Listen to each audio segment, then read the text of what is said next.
Welcome to the great adventurers of old time radio. From Boise, Idaho, this is your host, Adam. In a moment, we are going to bring you this week's episodes of the Adventures of Flash Gordon and Jungle Jim. And yes, a subtle name in the title of this serial. But first, I do want to encourage you, if you are enjoying the podcast, to follow us using your favorite podcast software. And I want to encourage you to check out our other podcast, and I'm calling out Public Domain Video Theater. It is the video companion to the Great Detectives of Old Time Radio, featuring public domain TV shows and movies. It is available on Apple Podcasts, on YouTube, and Spotify. Now, from October 19th and October 26th, 1935, here are episodes 25 and 26.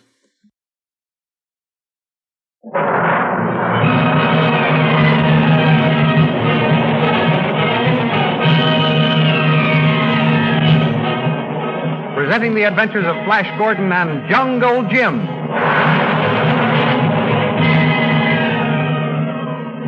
Last week, after Queen Azura had declared Flash Gordon to be king of Blue Magic Land, she and Flash, Gale, and Zarkov started for her palace to make the formal proclamation. In the meantime, news was brought to Tall that Queen Azura was alive, having been saved by Flash Gordon. Tall swore he would kill her. As he started to meet Azura, pistol in hand, he was killed by the Black Lancer who brought the news. After Flash was proclaimed king, he and Gale and Zarkov built a spaceship and started to survey the kingdom. Suddenly, the ship began to fall. Zarkov calculated they were heading straight for the Earth, but he didn't have any idea just where they would land. These thrilling adventures of Flash Gordon and Jungle Jim are pictured each Sunday in the Big Comic Weekly, the world's greatest pictorial supplement of humor and adventure. The Comic Weekly, each page printed in full colors, is distributed everywhere as an integral part of your Hearst Sunday newspaper.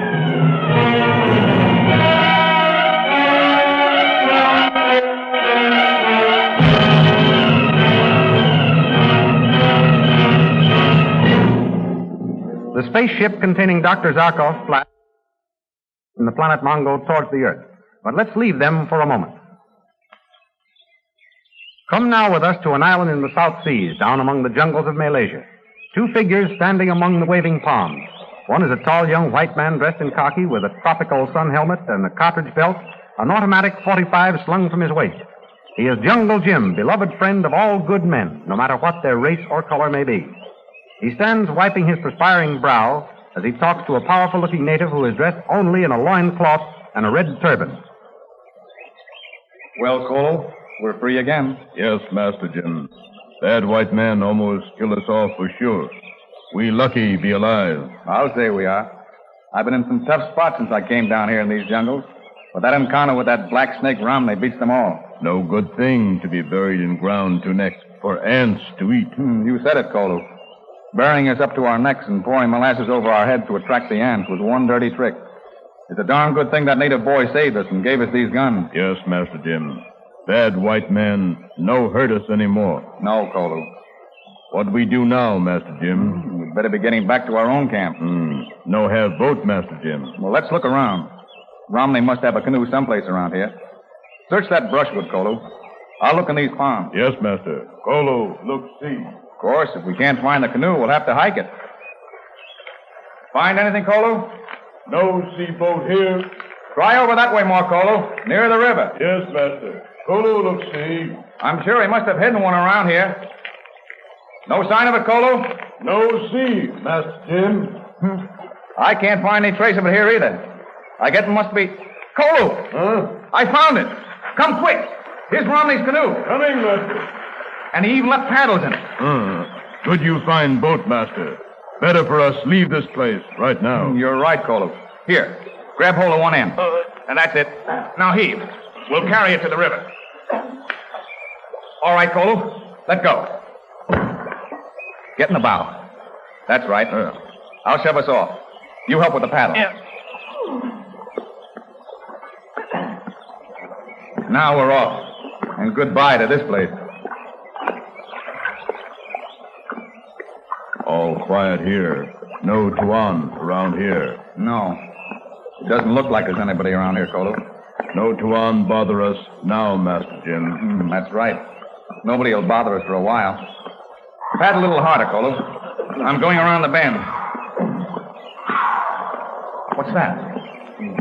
Wild cat, Master. Kolo! Look! A white man near the shore. The wildcat has cut him off from his camp. White Tuan see us, Master. Help! Help! We're coming! Don't move! Whatever you do, don't move! Paddle! Paddle, Kolo, paddle!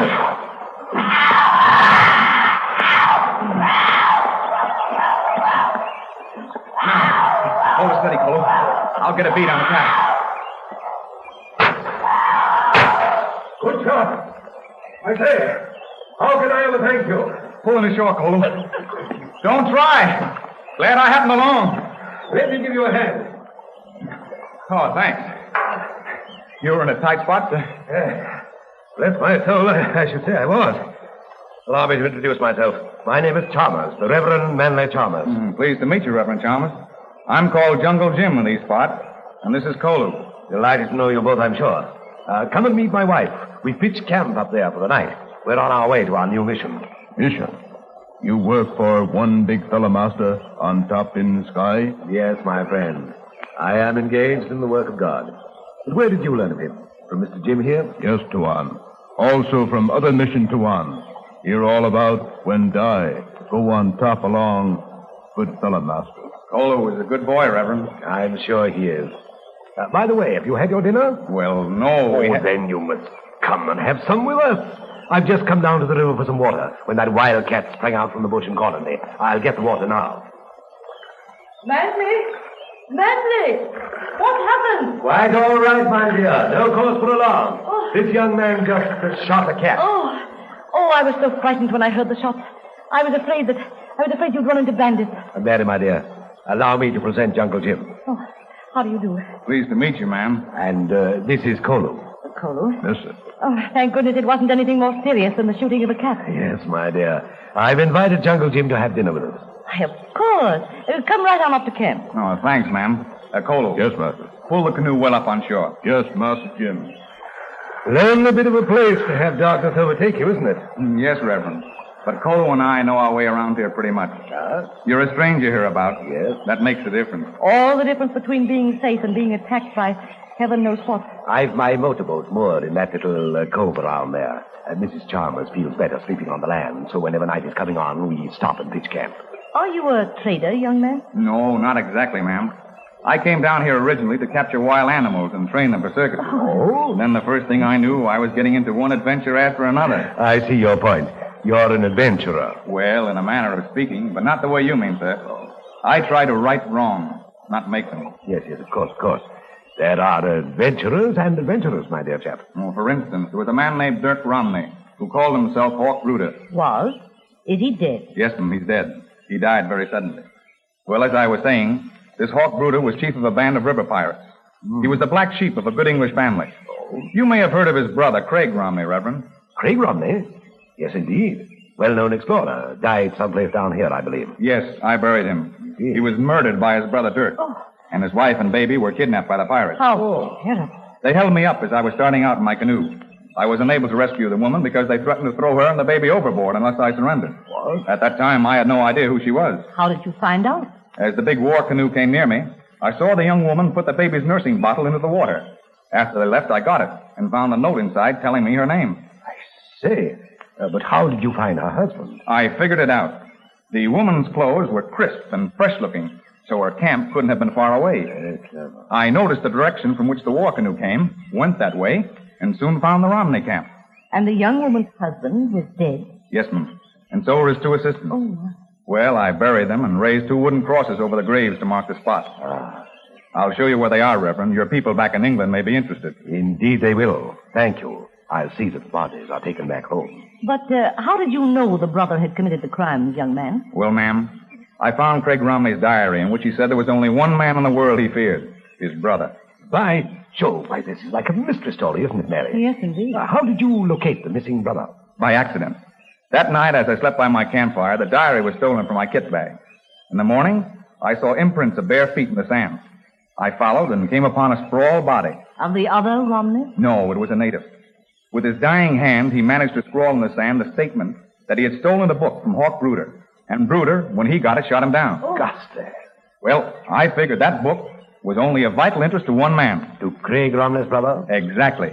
I trailed this Hawk Bruder, but got captured by him. But how did you escape? The brother of a native Bruder killed in cold blood saved us and brought us revolvers. When he took us to where Bruder was, Bruder made a move to shoot me, but my hand was quicker than his. Yes, we understand. Oh, thanks, Reverend. Well, Kolo and I were starting back... What's that? Master Jim! What is it, Kolo? Master, come quick. Something fall out from sky.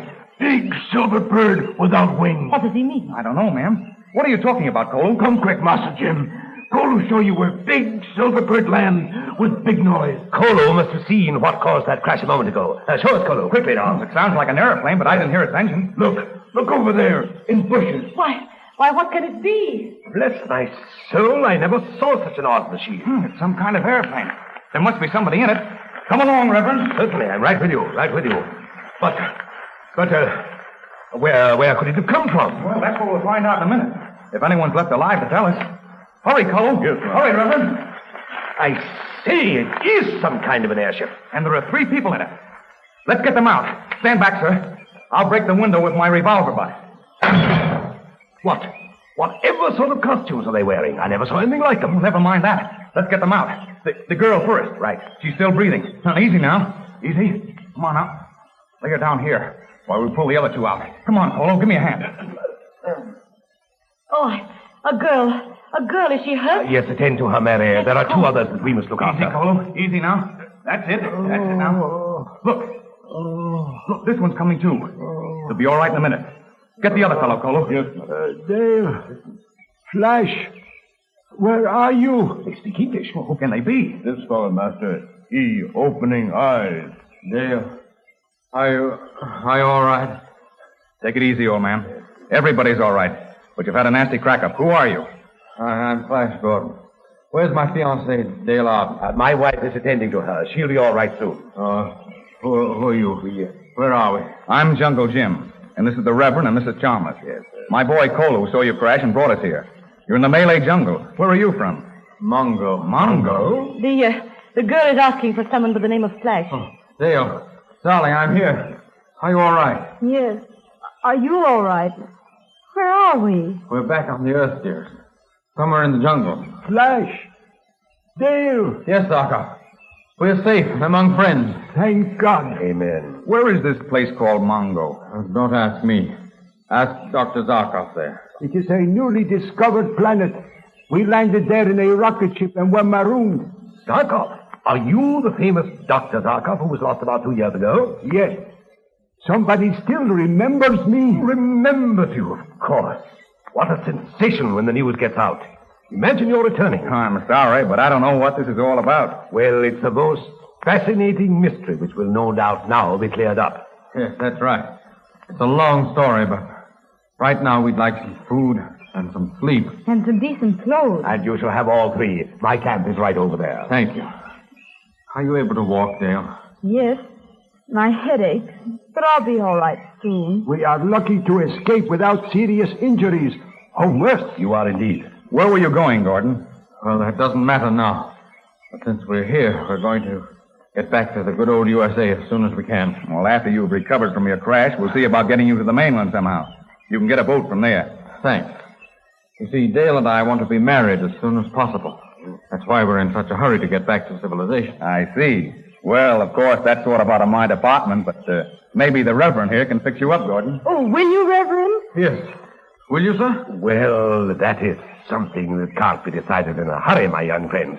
Suppose you come back to my camp and we'll talk it over. Back at the camp of the Reverend Chalmers and his wife, after supper, Flash pleads his case. You see, Reverend, Gale and I have been trying to get married for a long time. Flash and I love each other very much, Mr. Chalmers. I'm sure you do, Miss Arden. But as I said before, marriage is something that can't be decided in a hurry. Excuse me, Reverend, but I did decide it in a hurry. The minute I saw Dale sitting across the aisle from me in that transcontinental plane. And so did I, the minute I saw Flash look at me. Excuse me for interrupting, Reverend, but I can assure you that never have I seen such true devotion as Flash and Dale bear for each other. The sincerity of these two young people impresses me greatly, Dr. Zarkov. And what you say adds weight. I know you men of science. Truth is paramount in all things with you. Science is based on truth, Reverend. No matter who may be benefited or who may be hurt, the truth must at all times be spoken. Well, sir, what's your verdict? My earnest young friend, I shall be delighted to perform the ceremony which will make you as one. Oh, thank you. Thank you, Mr. Chalmers. That's mighty nice of you, sir. Well, it isn't my party, but I'm delighted myself. This is the first jungle wedding I've witnessed, between white people, I mean. A jungle wedding. Oh, Flash, how exciting. It's going to be different from the ceremony we kept looking forward to in Mongo. I don't care about anything, as long as I have you, Flash. You darling. And as far as I'm concerned, having you is a darn sight more important than any kingdom ever created. Oh, my dear. Excuse me, you two. I hate to break in, but just when is the ceremony going to take place? There's a steamer leaving for the States tomorrow night. There is? Yep. Then why can't we be married tomorrow noon? You can, my dear boy.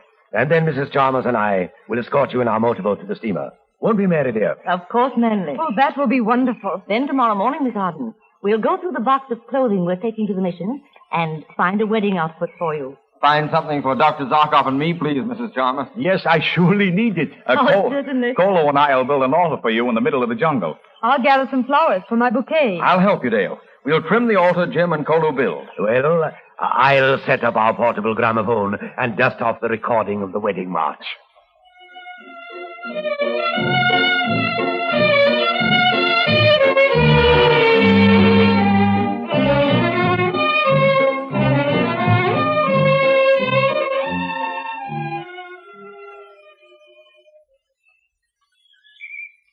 Oh, Flash, isn't it gorgeous? Not half as gorgeous as you are, Dale. Thank you. But just think, we couldn't have an altar all trimmed in orchids if we were being married in the States. That's only too true. Your color of gardenias is beautiful. I thought it was when I made it. And to think all this was had just for the pickings. I wonder what that can be. Jim? Jim? Hello? What are those tom-toms for? Oh, some natives having a powwow. Say, you're the prettiest bride I ever saw, Miss Arden. Why, thank you. For once, Dale can't use the usual feminine reply to a compliment. Oh, these things, heavens, they're old. I could say that, and it would be true. But I'm grateful to Miss Somebody for them. As I am to Mr. Somebody for this blue suit and bow tie. Jim, have you the ring we borrowed from Mrs. Chalmers? Right here. Keep your shirt on. Where's Dr. Zarkov and Mr. Chalmers? Well, Zarkov's getting dressed. The Reverend setting the gramophone so Mrs. Chalmers can play the wedding march. All right, Mr. Gordon. I think we're ready. You and Dr. Zarkov will come from the tent, Miss Arden, when the wedding march starts. He's waiting for you. Well, Miss Arden, when we part again, you'll be Mrs. Flash Gordon. I can hardly wait. Well, I guess we can take our places at the altar, gentlemen. Funny, sir. This is the thing I've wanted more than anything in my life, marrying Dale. Now I'm more scared to stand in front of that altar and go through the ceremony than I ever was when I rescued her from our enemies in Mongo. It's the solemnity of the occasion, my dear boy. Now, you and Jungle Jim stand here at my left. That's it. All ready, Mary?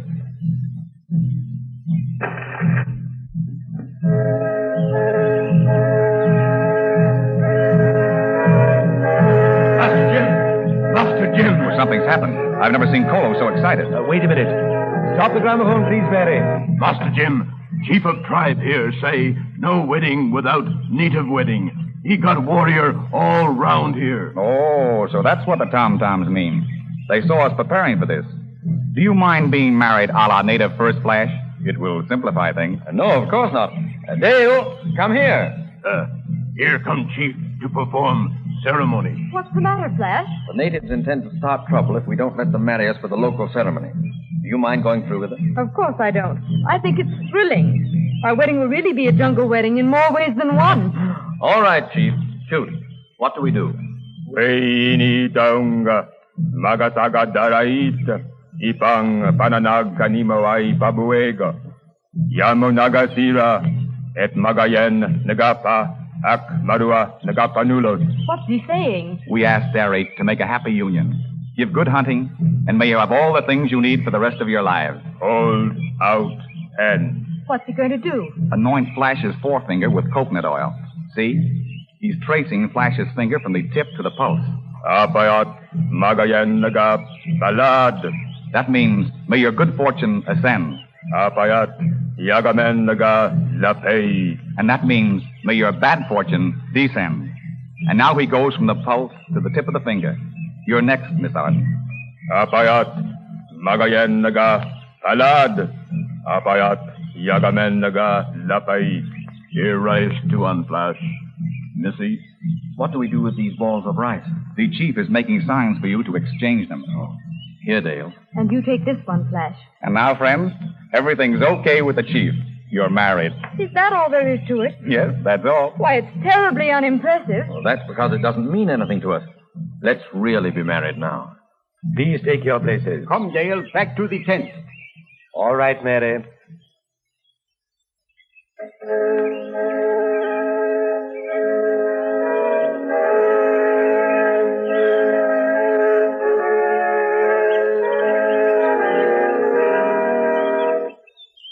Dearly beloved, we are gathered together here in the sight of God and in the face of his company to join together this man and this woman in holy matrimony, which is commended in Holy Scripture to be honorable among men, and therefore not to be entered into unadvisedly or lightly, but reverently, discreetly, advisedly, and soberly in the fear of God.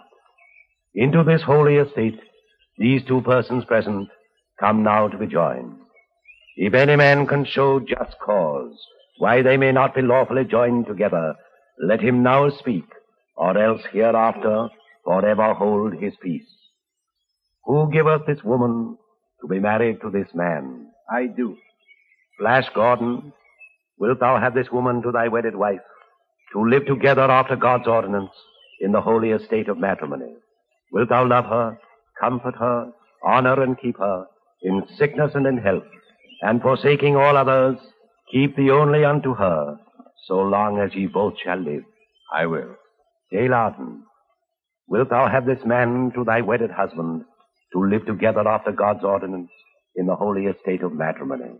Wilt thou obey him and serve him, love, honor, and keep him in sickness and in health, and forsaking all others, keep thee only unto him, so long as ye both shall live? I will. The ring. Flash, place the ring on Dale's finger and repeat after me.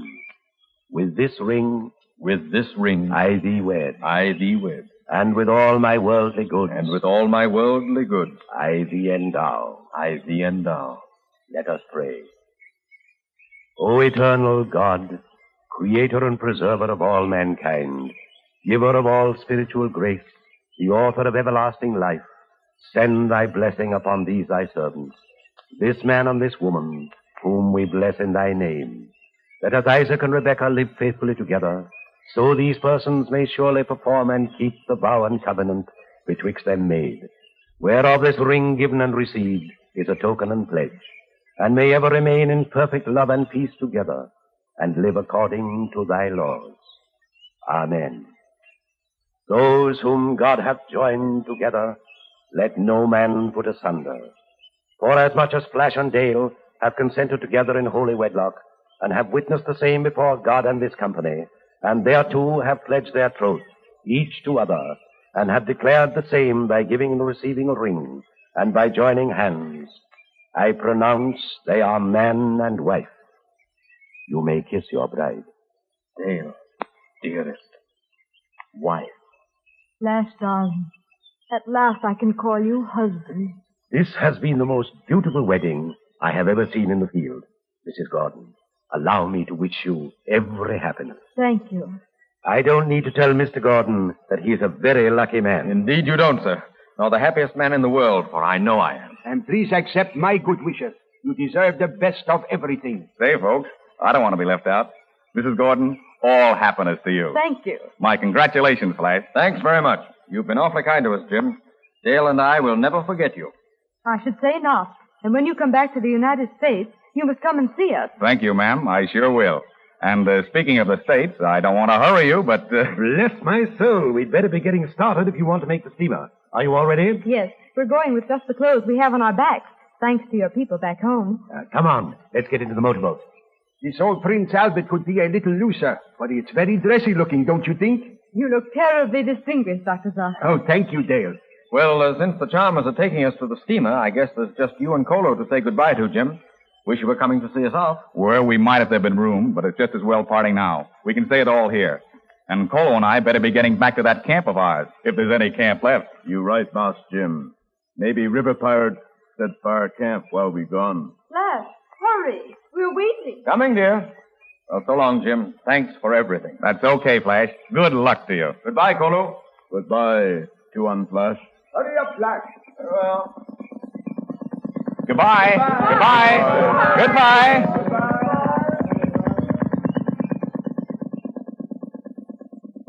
There go Mission Tuan boat. Downriver against sun. Yes, Colo.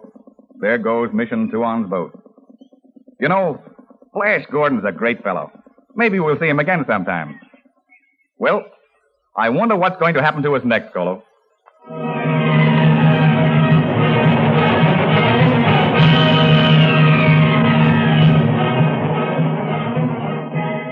Be sure and be with us next week at this same time for the beginning of a long series of thrilling adventures with Jungle Jim.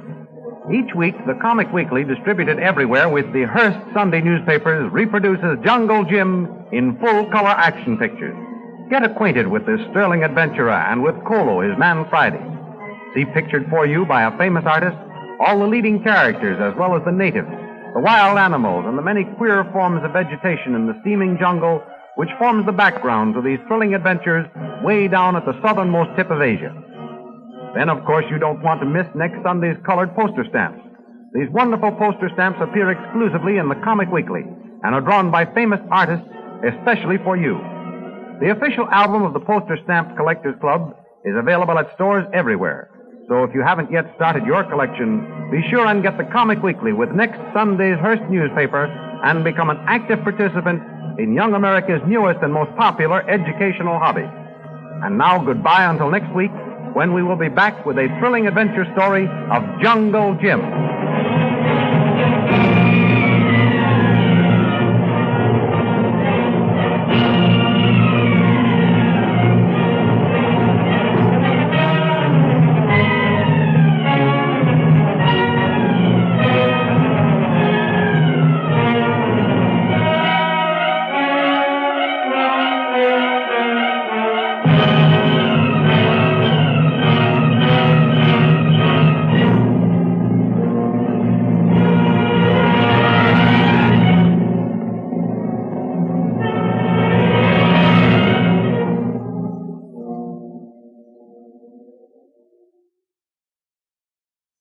Welcome back. I'll say this for the series. It came to an ending, even if it seems rather abrupt. If you're wondering, the Flash Gordon comic strip didn't end with Flash and Dale crashing into Malaysia and getting married in a Jungle Jim strip. This is very much a radio innovation.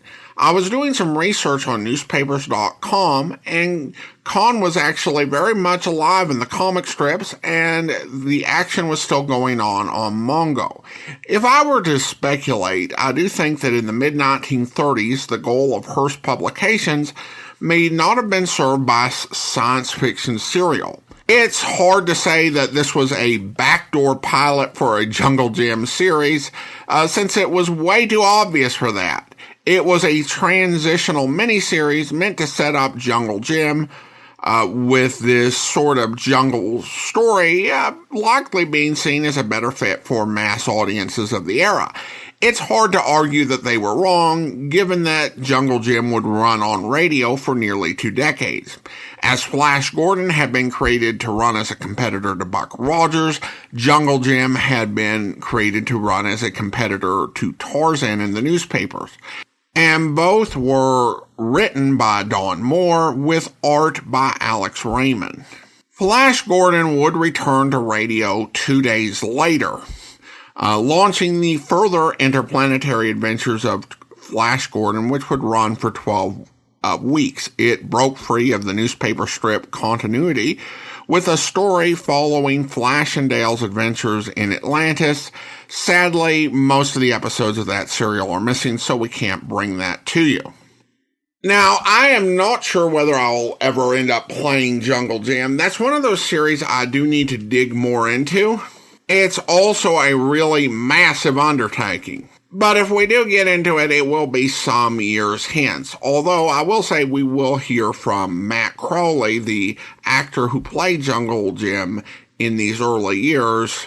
Listener comments and feedback now, and we go to YouTube where Saysoft writes, I really want one of those invisibility machines.